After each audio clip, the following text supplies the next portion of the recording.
தற்போது கிடைத்திருக்கும் மேலும் ஒரு முக்கிய செய்தி, 20% போனஸ் வழங்க வேண்டும் என என்எல்சி தொழிலாளர்கள் போராட்டத்தில் ஈடுபட்டுள்ளனர். தற்போது கிடைத்திருக்கும் முக்கிய செய்தியாக நாம் பார்த்து வருகிறோம். 200க்கும் மேற்பட்ட போலீசார் அங்கு குவிக்கப்பட்டுள்ளனர். 20% போனஸ் வழங்க வேண்டும் என என்எல்சி தொழிலாளர்கள் போராட்டத்தில் ஈடுபட்டுள்ளனர். இந்த போராட்டத்திற்காக அங்கு ஏராளமான போலீசார் குவிக்கப்பட்டுள்ளனர். இது குறித்த கூடுதல் விவரங்களோடு இணைகிறார் நமது செய்தியாளர் பிரேம்.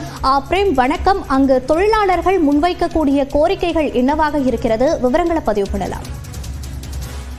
மோனிஷா, பல வருடங்களாக கடலூர் மாவட்டம் நெய்வேலி என்எல்சி நிறுவனத்தில் சுமார் 6000க்கும் மேற்பட்ட ஒப்பந்த தொழிலாளர்கள் பணிபுரிந்து வருகின்றனர். ஆனால் கூடுதலாக இங்க இருக்கக்கூடிய என்எல்சியோட நிரந்தர தொழிலாளர்களுக்கு ஆண்டுதோறும் வழங்கக்கூடிய தீபாவளி போனஸ் என்பது அதிக அளவில் வழங்கப்படுகிறது. குறிப்பாக அதிகாரிகளுக்கு 5 லட்சம் வரையும் போனஸ் வழங்கப்படுகிறது. அதே போல் நிரந்தர தொழிலாளர்களுக்கு 2 லட்சம் வரை போனஸாக வழங்கப்படுகிறது. ஆனால் 60% உற்பத்திக்காக சொசைட்டி தொழிலாளர்கள் மற்றும் ஒப்பந்த தொழிலாளர்கள் பணியாற்றி வருகின்றனர்.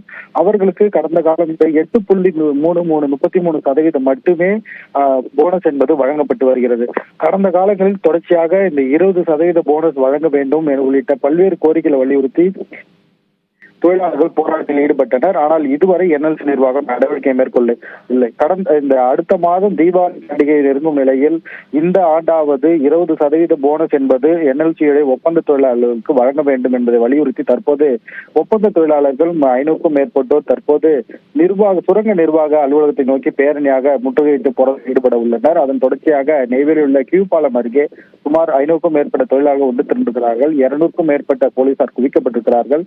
தொடர்ச்சியாக அங்கிருந்து பேரணிக்கு அனுமதிக்க மறுப்பு தெரிவித்து போலீசார் பேரிகார்டுகள் தற்போது அடைத்திருக்கிறார்கள். இதனை தொடர்ச்சியாக முற்றுகையிட்டு போராட்டம் தொடருமா என்பது கேள்விக்குறியா இருக்கிறது. ஆனால் தொழிலாளர்கள் 20% போனஸை உடனடியாக அமல்படுத்த வேண்டும் என்ற கோரிக்கையை வலியுறுத்தி தற்போது கோஷங்களை எழுப்பி வருகிறார்கள். மனுஷா, விரிவான விவரங்களுக்கு நன்றி பிரேம்.